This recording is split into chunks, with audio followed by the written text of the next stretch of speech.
Yesu Kristo ni mfalme, ni mfalme wa wafalme, ni Bwana wa mabwana.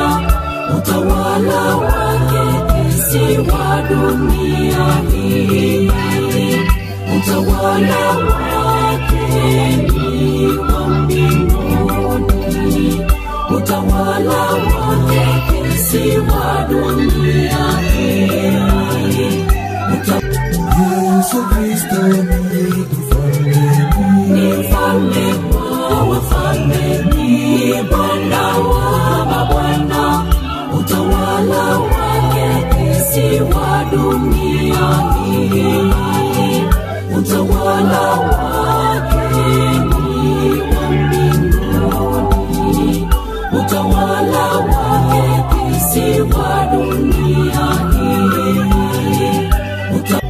Yesu Kristo ni mfalme.